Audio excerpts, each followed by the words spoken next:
Hi, and welcome back to Focal Point AFR Talk. Brian Fisher is my name, 888-589-8840. You can also communicate Focal Point at afr.net. We monitor that email address during the program.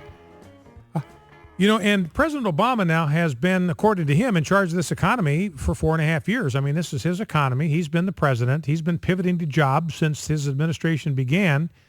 And yet we still don't have an economy that's in any sort of recovery. I'll give you one example. Got a story here from Zero Hedge. New homes suffer biggest 2-month price drop since the Lehman deal in 2008. It's the second highest ever drop in housing prices that we've ever had. So the housing industry is not in good shape. Meanwhile, President Obama is spending $500,000 to promote jobs for youth in Belize. That's right. You heard me correctly. $500,000 sent to Belize to create jobs for marginalized youth. Meanwhile, we've got in the black community in America, the unemployment rate among teenagers is something like 46.5%. Among the black population in general, it's double the national average, and the president is sending money off to Belize. Now, I don't know where that story went. I had that story in front of me, and I cannot find it, but it was a story about what's happened under the Obama economy. He talked about the number of jobs that have been created and all that, and it was a great little analysis of that, and I cannot find it. But one of the key elements out of that analysis was that under the Obama administration, for every job, listen to this, this will knock your socks off. This is the Fisher factoid of the day. For every person who's gotten a job since President Obama became president, 2 people have gone on food stamps. 2 to 1. For every person who's gotten a job under the Obama recovery, 2 people have gone on welfare. 2 people have gone on food stamps. Now, ladies and gentlemen, that's not a recovery. I don't care how you slice it. Got a story here from Forbes on Phil Mickelson winning the British Open. Now, I got to see part of it. I was traveling over the weekend, going to spend the weekend in San Francisco with my son, seeing the Giants play. I saw a little bit of the Open in airports, waiting for my next flight. And I was sorry I missed it because Phil Mickelson just set the place on fire the last 6 holes, birdied 4 of the last 6. Very, very popular player. He's very well liked. He's obviously committed to his wife. He's committed to his family. Real family guy. I mean, I don't think you're going to find a guy that has more admiration and affection than Phil Mickelson did. So very, very popular win because he is just so well liked and deservedly so. Now, you might have remembered last January, just several months ago, he was complaining about his tax rate being 60%. Part of the reason he lives in California, if he goes to Florida, that would drop because they have no income tax in Florida. But he was complaining about that, and everybody was pillorying him for complaining about it. But I want you to walk through what happened to his winnings in the British Open. This is an analysis done on the Forbes magazine website by K. Sean Packard, who was a CPA. So he analyzed what happened to Phil Mickelson and how much of what he earned got siphoned away in taxes. Now, it'd be one thing if those taxes went to some sort of productive use, but most of it is wasted. Most of it goes to things that government has no business doing in the first place. So Phil Mickelson won the Scottish Open, and then he won the British Open. Both of them played in Scotland. Now, the UK still, until 2016, sets the tax rates in Scotland. So he made in those 2 weeks $2,167,500. That's what he made. Those are the paychecks that were given to him for winning the Scottish Open and the British Open. Now, the United Kingdom immediately is going to grab $954,000 of that right off the top. He never even sees it. Doesn't even live in the UK. He just went over there to play a golf tournament for 2 weeks, and they're going to snag almost $1 million, 44% of what he earned, what he won, the UK government has already grabbed. Now, that's not all. The UK will tax a portion of his endorsement income for the 2 weeks he was in Scotland. So he's one of the he makes as much money. I think he's fourth on the list.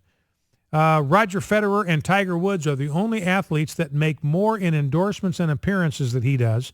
So they're going to take all the money he makes in endorsements and appearances over 52 weeks, and they're going to take a 2-week portion of that from him. So he's going to get a tax bill for whatever his endorsement income would be for those 2 weeks.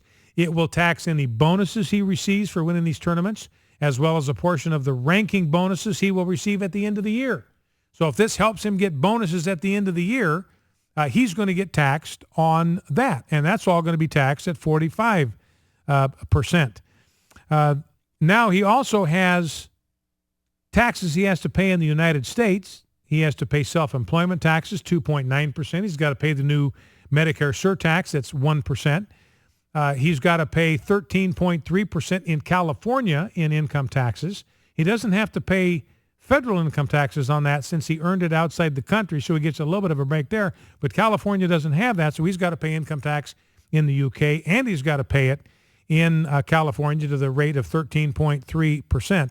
So without considering expenses, I mean, this is before you get to his expenses, flying over there, his lodging and food expenses. He brought his family over there with him. They were there, his wife and his 3 daughters. I think they're all daughters. He's got a caddy. How many? 1 son and 2 daughters, according to my Cracker Jack research staff here. Phil Mickelson, 1 son and 2 daughters. So he had his family over there, so there's a cost for that. Without considering expenses, Mickelson will pay 61.12% taxes on his winnings, over 61%. So his net take-home, he makes he wins $2.167 million.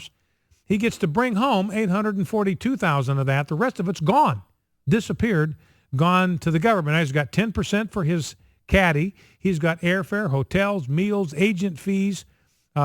His take-home is going to fall actually closer to 30%. So he's only going to wind up keeping 30% of what he earned and what he made. Now, grab clip number 8, Rob, if you would. This is Charles Krauthammer with Sally Crone. And then have clip number 9 ready to go if we can. Charles Krauthammer talking about what's going on in Detroit. I went over some of this with you yesterday. You've got this bizarre thing where you've got people out there trying to blame this on Republicans, blame this on conservative policies. But Tyler Durden, Zero Hedge, has got an analysis, 25 facts about the fall of Detroit that will leave you shaking your head. Most of this I've gone over with you, but I've had it in the stack for 2 or 3 days, and I've drawn bits and pieces from them. But I want to kind of systematically review some of the content here, what has happened to the city of Detroit. In 1960, Detroit was a teeming metropolis, 1.8 million people. It had the highest per capita income in the United States. Now it is a rotting carcass. Instead of 1.8 million people living there, now you're down to 700,000 people. It's the first city of any size to file for Chapter 9 bankruptcy, the largest municipal bankruptcy in the history of the world, really. I mean, no city of this size has gone bankrupt owing this much money. And as I mentioned, Detroit right now owes money to 100,000 creditors. Somebody was saying the other day, I forget who it was, Mike Lee of Utah or somebody, or Rand Paul, they say, we're going to bail them out over my dead body. He was saying, well, this is a good thing. I mean, a bankruptcy is kind of a painless thing for a city. Well, that's fine. But what Senator Paul's forgetting about is you got 100,000 people are going to get stiffed or they're going to get pennies on the dollar. These are people that have payrolls to meet. They have employees. They have overhead. They have families. And they're going to get stiffed because of the liberal mismanagement of the city of Detroit. They've got $20 billion in debt and unfunded liabilities. In 1950, there were 296,000 manufacturing jobs in Detroit. Today, there are less than 27,000, 10% of the manufacturing jobs there were in $50. There are lots of houses for sale in Detroit right now for less than $500. Nobody will buy them because the property tax is so high. You'd wind up spending way more in property taxes than you'd ever spend for the house. Right now, there are 78,000 abandoned homes in the city of Detroit. A third of the city's got 140 square miles. A third of the city is vacant or derelict. You've got crumbling houses. You've probably seen pictures of these abandoned houses just falling apart, roofs caving in, steps to the front porch eroding away.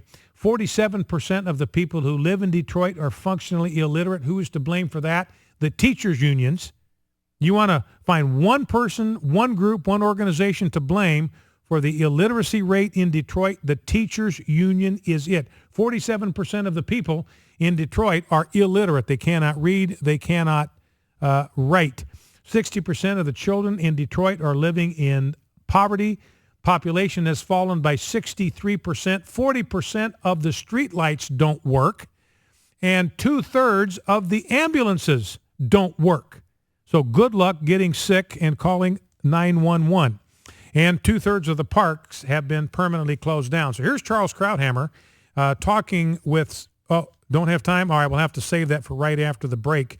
But Charles Krauthammer talking to Sally Crone about whether or not Detroit is a Republican failure.